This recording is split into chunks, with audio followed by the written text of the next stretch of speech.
우리 6월절에 예수님 제자 일행과 함께 예루살렘으로 감람산길을 따라 올라오실 때, 나귀 새끼를 타고 올라오실 때, 바로 오늘 우리 호산나 우리 찬양대가 이렇게 흥겹게 기쁘게 찬양했듯이 온 우리 군중들이 예수님의 오심을 호산나 다윗의 나라여 우리를 구원해 달라고 그렇게 찬양을 합니다. 환대했어요. 여러분, 예루살렘, 이 성전이 있었던 예루살렘은 이스라엘에게 그냥 수도 도성이 아니라 다윗 왕 이후 지난 1000년 동안에 유대인들의 카도시라고 하거든요. 카도시, 성지, 거룩한 그런 성전이 있고 하나님의 임재가 늘 있는 그런 이스라엘의 성지였어요. 자, 유대인들이 이렇게 자랑스럽게 여기는 예루살렘, 예루, 이건 정확히 표현하면 이르, 이렇게 얘기하면 이게 도성이라는 뜻이거든요. 이르, 그러면 도성인데, 샬렘은 샬롬에서 평화의 도성인 예루살렘. 그런데 이스라엘 역사에서 보면 하나님께서 예언자들을 보내서 이 바로 예루살렘, 평화의 도성, 하나님의 거룩한 영이 임재하는 카도시, 이 성전이 있었던 곳에 어떻게 예언을 하게 했냐면 죄와 불의가 가득했다.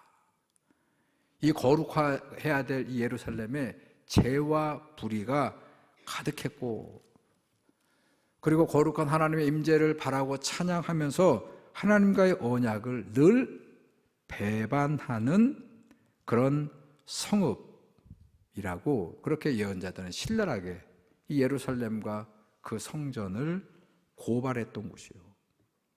대표적으로 예언자들 가운데 이사야 예언자, 예레미야 예언자, 이 미카 예언자는 예루살렘의 이 불의한 것들을 저격합니다. 자, 몇 군데 본문을 많은데 그 중에서 정말로 조금이에요. 자, 이사야 1장 21절을 보면 이사야가 이렇게 예언합니다. 신실하던 성읍이 어찌하여 창기가 되었는고, 정의와 공의가 그 가운데 있었는데 이제는 뭐밖에 없다고요? 온갖 죄인들, 살인자들로 가득할 뿐이로다. 이게 예언자 이사야가 아니죠. 이사야를 통해서 하나님께서 예루살렘을 향해서 말씀하셨던 그런 말씀이에요. 또 이사야 1장 23절을 보게 되면 이렇게 또 얘기합니다. 이어서 내 고관들은 패역하며 도둑과 짝하며 다 내모를 사랑하며 고아를 위하여 신원하지 아니하고 고아를 돌보지 않고 고아를 위해서 기도해 주지 아니하며 과부의 송사를 들어주지 아니했다. 그러니까 율법이죠. 다 이해. 고아를, 나그네를, 과부를 잘 선대하고 돌봐라는 율법을 따르지 않았다. 하나님 앞에 정직하고 바르라고 백성들을 그렇게 관리하고 다스리라고 했는데 누구하고 한 편이 됐다고요? 도둑놈들하고 한 편이 되었어요. 온갖 지도자들이 전부 다 뇌물로 가득 차 있고. 자, 그게 바로 예루살렘이었다. 그렇게 얘기합니다. 여러분, 예레미야 예언은 더해요. 예레미야 예언은 더 충격적입니다. 자, 예레미야 5장 1절을 보게 되면 자, 이렇게 예언합니다. 너희는 예루살렘 거리로 빨리 다니며 찾아보아라. 지금 멸망이 임박했거든요. 빨리 달려서 온 도성을 돌아다니면서 이 한 사람을 찾아내면 너희의 멸망을 내가 멈추겠다 그랬습니다. 누구라고 그랬죠? 정의를 행하고 진리를 구하는 자 몇 사람을 찾아오라고요? 한 사람을 찾아오라. 그러면 내가 이 성읍을 용서해 주겠다. 망했죠? 그렇다면 이 얘기는 예루살렘에 하나님의 공의와 진리를 추구하는 사람이 한 명도 없었다는 얘기예요. 여러분, 예레미야 7장 11절에서는 이렇게 또 예언합니다. 내 이름으로 일컬음을 받는 이 집이 성전입니다. 이 집이 너희 눈에는 뭐로 보이느냐? 이렇게 스사문문이에요. 뭐로 보이느냐? 뭐로 보인다고 그래요? 도둑의 소굴이다. 강도의 소굴로 보이지 않느냐? 여러분, 이 예레미야를 예수님이 성전에 올라가서 하죠. 만민이 기도하는 집을 너희가 뭘로 만들었다고요? 강독의 소굴로 만들었다고 하면서 채찍으로 다 그들을 내려치셨던 주님이 바로 이 예레미야 예언을 그대로 따라 예언하셨지요. 여러분, 미가 선지자도 3장 10절 이하에서 이렇게 예언했어요. 시온을 피로 예루살렘을 죄악으로 건축하는도다. 여러분, 지금 이 시온, 그리고 예루살렘, 시온성과 예루살렘이 피와 죄악으로 세워져 있다는 거죠. 그래서 어떻게 하겠다는 것이요? 그러므로 시온은 갈아엎고 예루살렘은 무더기가 되고 성전사는 숲풀로 무성해지리라. 여러분, 이들의 예언대로 됐죠? 여러분, 이 예언자들, 구약의 예언자들의 경고대로, 예언대로 이 예루살렘은 기원전 6세기에 바벨론 제국에 의해서 정복이 되었고, 이 성전은 파괴되어서 이 미가 예언자의 말씀처럼 숲풀이 무성해지는 그런 곳이 됐어요. 여러분, 이스라엘 백성들은 70년 동안 바벨론 포로지에 끌려가서 포로 생활을 해야만 했고요. 자, 포로에서 돌아올 수 있는 모든 길을 하나님이 열어주셨음에도 불구하고 지난 500년 동안, 예수님이 올 때까지 포로에서 돌아오고 나서 500년 세월 동안 이 나라는 어떻게 됐습니까? 완전한 회복을 하지 못하고 여러 제국들, 바벨론에 의해서 페르시아로, 페르시아 다음에는 마게도니아로, 마게도니아 다음에는 헬라 제국으로, 헬라 제국 다음에는 지금 로마 제국, 이 예수님 시대에는 바로 이 로마 제국의 지배를 당하고 있는 이 지경이 됐다는 것이요. 여러분, 특별히 예수님 시대는 로마니까 오늘 성전과 연관되어서 예수님께서 이 예루살렘에 올라오셔서 6월절에 벌어지는 많은 일들 가운데 이렇게 연결해 볼 수 있어요. 로마는 제국을 이루고 많은 식민지를 세운 다음에 그들을 어떻게 통치했느냐. 여러분, 식민 통치 방법이 좀 남달랐어요. 어떻게 하냐면 총독을 파견하고 그 총독의 권한 아래 그 나라의 모든 행정, 정치, 경제 모든 것들, 종교 활동까지 다 보장해 줍니다. 대신 세금을 잘 내야 돼요. 그리고 로마의 모든 정책에 다 잘 따라야 됩니다. 자, 그러면 이 총독 체제 하에서 이 모든 협력을 하도록 하는 그런 시스템이 필요하잖아요. 그거를 누구로 삼았어요? 그걸 성전으로 삼은 거예요. 당시에 성전의 모든 관리들이 로마, 합법적으로 로마의 이 식민지 통치, 그 식민지 통치에 부역하고 협력하고 그러면서 여러분, 세리, 세관도 다 이 성전 아래에 시스템화 해가지고 그렇게 백성들의 세금을 걷어들였어요. 백성들을 착취합니다. 자, 그러면서 여러분, 종교가 돈 맛을 하는 거예요. 종교가 권력 맛에 길들여진 것이에요. 이 대제사장을 정점으로 하는 이 모든 예루살렘의 성전의 관리들이 여러분 타락하게 된 거예요. 자, 그러니까 언제부턴가 유월절은, 초막절은, 오순절은, 이 유대인의 절기는 많은 순례객들이 여러분 이 예루살렘 성전을 와서 순례합니다. 자, 이때 성전 관리들은 이 유월절이, 이 명절이 무슨 날이에요? 돈 버는 날이에요. 특수를 누리는 그런 날이에요. 막대한 부를 축적하기 위해서 성전 안에서만 파는 재물을 드리게 했고, 또 성전 안에서 쓰는 돈은 다 성전 안에 환전소에서 바꾸면서 막대한 이익을 축적합니다. 자, 이 타락한 성전, 아니 시스템화되어 있는 이 성전을 오늘 예수님께서 이 올라오셔서 어떻게 하시죠? 여러분, 분노하시는 거예요.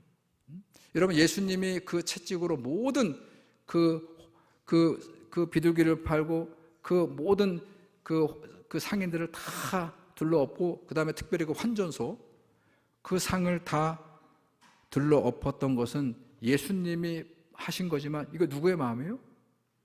그건 하늘에서 이 모든 타락한 예루살렘 성전과 그 성전의 관리자들을 보는 하나님의 심판이었다는 것이에요. 여러분 마태복음 23장 37절과 38절에서 이 예루살렘, 이 도성, 이 성전이 있었던 예루살렘을 향해서 마치 예수님께서 옛날에 그 이사야처럼 예레미야처럼 미가 선지자처럼 예언을 하시는데 뭐라고 예언하셨느냐면 예루살렘아 예루살렘아 선지자들을 죽이고 내게 파송된 자들을 돌로 치는 자여 암탉이 그 새끼를 날개 아래에 모음같이 내가 내 자녀를 모으려 한 것이 몇 번이더냐 그러나 너희가 원하지 아니하였도다. 보라 너희 성전이 어떻게 될 거라고요? 황폐하여 벌어지게 된 것이다. 여러분 이 성전에 대해서 이 성전의 부패와 타락에 대해서 하나님은 예언자들을 보내서 예언하게 하셨고 하나님의 아들인 예수님을 보내셔도 이 성전에 대해서는 일고의 희망의 가치가 없는 그런 말씀을 선포하게 하셨다는 것이요.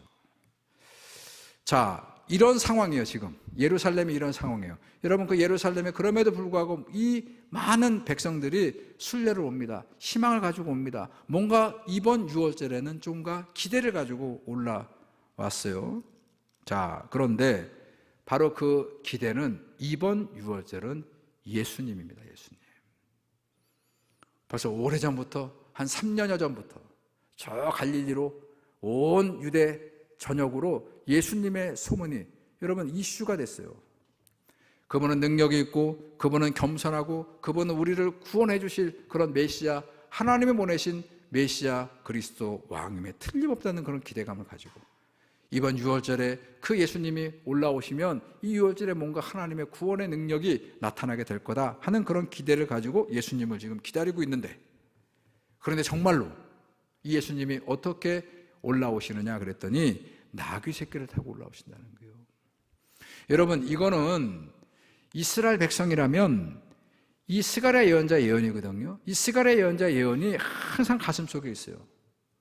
그들은 늘 로마의 지배를 받고 늘 타락한 관리들에게 착취를 당해왔기 때문에 우리가 이렇게 지금은 당하고 있고 지금 우리가 아무 희망이 없지만 예언자들을 통해서 하나님께서 우리에게 약속하신 그 메시아, 우리를 구원하실 그 왕이 오시면 이 모든 것들이 다 반전될 거고 우리는 희망과 구원을 얻게 될 것이다. 근데 스가랴 예언서에는 보면 그 메시아가 뭐를 타고 올라오신다고요? 나귀 새끼를 타고 올라오신다는 거예요. 근데 예수님이 전혀 생각지도 못했던 뭐를 타고 올라오십니까? 바로 그 나귀 새끼를 타고 올라오시니까 여러분 그들의 마음속에 이분이 누구예요? 이분이 바로 우리가 기다리고 바로 예언자를 통해서 약속하신 바로 그분 맞는 거예요. 그래서 한껏 기대를 가지고 여러분 어떡합니까? 그분을 다윗의 왕으로, 우리를 구원할 메시아로, 그리스도로 그렇게 열렬하게 그분을 환영하는 거예요. 자, 그분이 올라오자마자, 바로 올라오시자마자, 그 예루살렘으로 입성하자마자 가장 먼저 간 곳이 성전입니다. 드디어 됐구나.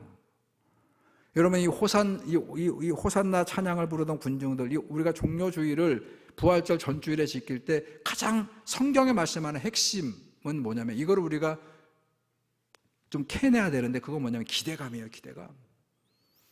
저 예수님이 저렇게 성전에 들어가시면 저 성전에 있는 모든 불의한 것들은 다 무너지고 다시 그분이 뭔가 새로운 그런 조치를 취해 주실 것이다. 여러분 이런 기대감을 가지고 그분을 다윗의 왕으로 우리의 후손으로 그렇게 몰려가는 게 지금 성전으로 막 예수님을 몰고 그리고 들어갑니다. 자, 그리고 그 안에서 예수님께서 어떤 말씀을 하실까? 무슨 강력한 조치를 해 주실 것이라고 하는 그런 기대가 당연히 군중들 가운데 있었겠지요. 그런 능력도 있으시고.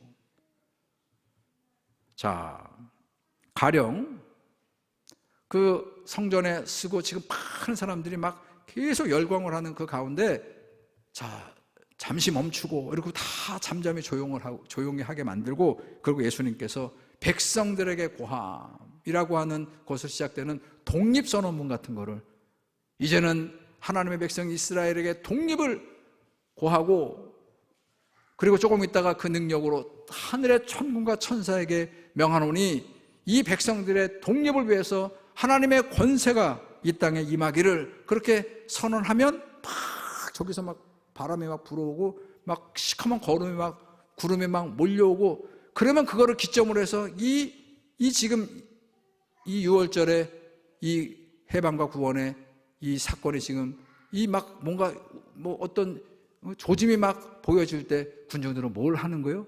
그때 자기들이 막 뭔가를 시도하려고 하는 그런 생각으로 가득 차서 오늘 이 호산나를 부르며 예수님을 따라왔을 것이에요. 자, 그게 군중들의 기대감이에요.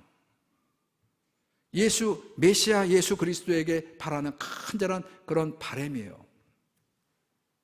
그게 종료주일에 호산나를 부르는 군중들의 마음속에 있었습니다. 자, 그런데 복음서가 전하는 본문에 보면 성전에 들어가신 주님께서 뭘 하시죠? 자, 오늘 본문에도 나와요. 가셔서 그 안으로 들어가셔서 한 바퀴 휙 돌아보시고 아무 말씀도 없으시고, 그리고 11절 보세요. 어디로 물러가셨다고요?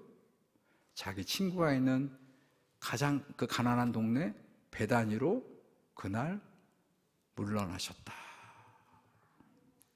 여러분, 군중들의 입장에서 한번 생각해 보세요. 뭔가 잔뜩 기대를 하고, 그리고 여기까지 왔는데, 그런데 예수님이 아무런 말씀도 없이 그냥 물러가셨다. 기대가 컸습니다. 기대가 컸던 만큼 실망도 클 수밖에 없어요. 여러분, 호산나 이 찬양, 이 지금 종료 나무가지 사건을 통해서 우리에게 이 복음서가 주는 메시지는 이 군중들의 잔뜩 기대에 부풀러 있었던 그 기대를 이 예수 그리스도가 충족했다는 거예요? 안 해주셨다는 거예요? 아니, 이건 예수님 입장이 아니고 어느 관점에서 보냐, 군중들의 관점에서 보면 기대가 된 거예요? 충족된 겁니까? 안 된 겁니까? 안 된 겁니다. 그 기대가 무너진 거예요. 말씀드렸죠. 기대가 컸던 만큼 실망도 저들에게 클 수밖에 없었다는 것이에요. 여러분, 다시 우리의 얘기로 돌아오면 나는 어떤 기대를 가지고 예수를 믿습니까? 믿고 있습니까? 여러분, 우리가 하나님을 믿는데 우리가 어떤 기대를 가지고 하나님을 믿고 있나요? 오늘도 여러분들이 기대를 가지고 함께 예배하고 있는데, 오늘 나는 뭘 기대하면서 예수님께 하나님을 예배하고 예수님의 말씀을 듣고 있습니까? 오늘 여러분, 저는 이 종료주일 본문을 통해서 이런 관점으로 이 본문을 봅니다. 해석합니다. 자기들의 기대가 한없이 무너진 사람들. 이 군중들은 자기들의 기대가 한없이 무너진 사람들이에요. 엊그제까지만 하더라도 호산나 다윗의 자손이여 우리를 구원하소서, 바로 그렇게 기대를 가지고 그분을 환대하고 그분을 찬양했던 그런 이 군중들이 기대가 무너지니까 내일 모레, 여러분, 로마의 군인들에 의해서, 그 제사장들이 보낸 그 군인들에 의해서 지금 붙잡혀 왔고, 그리고 불법 재판을 하고, 그리고 6월절날 처형을 하는데, 바나바와 예수 가운데 누구를 처형할 것인가 했을 때, 자, 군중들이 누구를 불렀지요? 누구를 연호합니까? 누구를 십자가에 못 박으라고요? 예수를 십자가에 못 박으라. 여러분, 누군가 선동했지만 그 선동에 분노가 가득 차서 바나바가 아니고 예수를 십자가에 못 박으라고. 여러분, 그 군중들과 호산나 다윗의 자손이여 우리를 구원해달라고, 이 군중이 같은 사람들이라는 것이에요. 여러분, 찬양으로 외쳤던 그 입술에서 그를 십자가에 못 박이라고 외치는 그런 군중들이 왜 이렇게 바뀐 거예요? 여러분, 자기들의 기대가 무너졌기 때문에 그렇다는 것이에요. 여러분, 우리는 하나님을 신앙생활할 때 물론 우리의 기대가 있어야 되겠죠. 우리의 도우시는 그런 여러 가지 필요가 있을 수 있죠. 여러분, 그런데 내 필요와 내 만족과 기대를 채워주는 분으로만 하나님을 여기고, 예수님이 우리를 구원하시기 위해서 많은 희생을 했다는 것은 그거는 당연한 거고, 그리고 더 나아가서 그 예수님이 내가 바라고 내가 원하고 우리가 계획했던 그 모든 것들을 이루어지는 분으로만 그렇게 우리가 예수님을 믿는다면, 여러분, 이런 일이 늘 우리에게 벌어진다는 것이요. 여러분, 저는 오늘 이 호산나를 외쳤던 이 유대인들, 이 6월절의 이 군중들은 자, 백성들에게 하나님 예수님께서 보여줬던 그 기적을 바라면서, 그 말씀의 권세를 바라면서 자, 기적을 보여주기를 바랬던 예수님의 팬이죠. 여러분, 팬이에요, 팬. 저 갈릴리에서 오신 그 예수의 팬이에요. 광팬들이 된 거예요. 그런데 그들은 정작 제자는 아니었다는 거예요. 여러분, 팬들의 인기를 먹고 자라는 스타들이, 뭐 영화배우, 스포츠 스타들이 여러분 누구에 의해서 몰락하던가요? 그 팬들에 의해서 몰락하는 거예요. 조금만 실수하고 뭔가 자기들의 기대에 부응하지 못하면 그 열렬히 자기를 지지했던 사람들이 열렬히 그 사람을 저주하고 그를 무너뜨리는 그런 이들이 바로 팬이에요, 팬.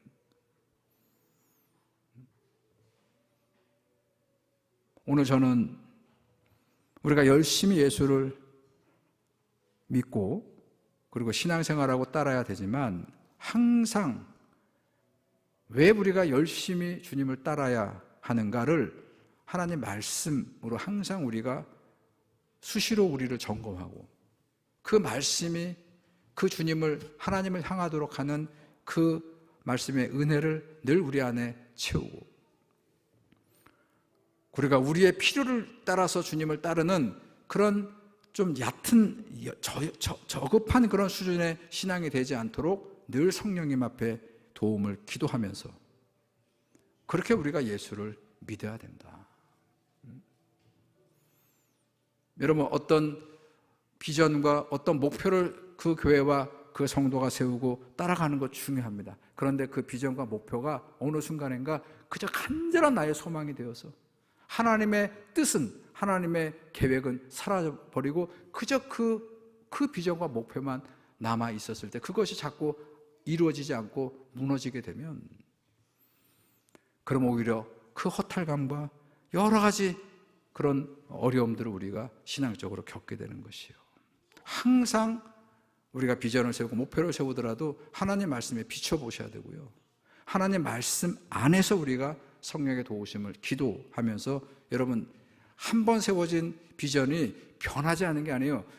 늘 주님의 말씀을 통해서, 늘 성령의 도우심을 통해서 가장 우리 공동체와 나를 위해서 가장 선하고 좋은 곳으로 여러분 때로는 수정하기도 하고, 그 목표가 바르고 온전하게 이루어지는 그런 길을 여러분 우리가 따라가는 것, 그런 믿음이 우리 가운데 있어야 된다. 오늘 저는 종료주일 아침에 저 군중들의 필요와 기대가 만족되지 못해서 무조건 이 호산나 다윗의 자손이여 우리를 구원하소서, 이게 정말로 진정한 기쁨인데, 근데 그 방법은 자기들이 바랬던 그 다윗 왕의 힘과 권력을 가지고 우리를 구원하시는 그 메시아만 기다린 거예요. 정치적 메시아만 기다린 거예요. 그러나 이들이 모르고 불렀던 하나님의 공의가, 하나님의 의가, 하나님의 승리가 이루어지달라는 그 호산나는 이루어지지요? 어떻게 이루어집니까? 십자가에서 수치를 당하고 고난을 당하고 죽임을 당하는, 죽임당한 메시아를 통해서 그 호산나, 그 구원의 승리는 이루어졌다는 것이에요.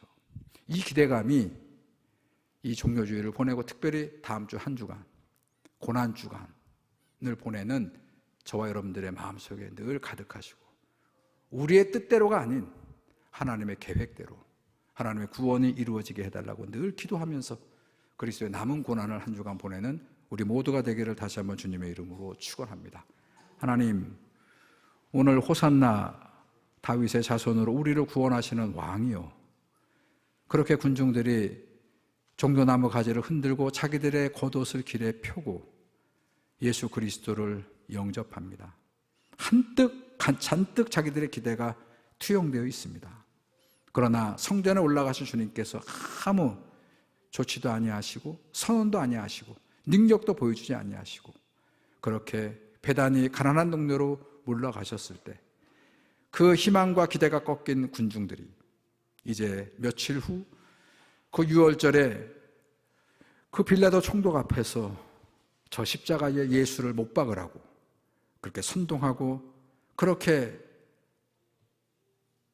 주님을 십자가에 못 박는 일에 몰두하는 그런 군중으로 바뀌어집니다. 내 기대와 소망이 늘 변질되지 아니하도록 하나님 말씀과 성령의 도우심을 기도하는 우리의 신앙이 되게 하여 주옵소서. 하나님, 우리 전주중앙교회 모든 것들을 주님께서 살펴주시고 선한 길로 인도하시는 주님의 뜻을 따라가는 우리 교회가 되게 하여 주시옵소서. 예수님의 이름으로 기도드렸습니다.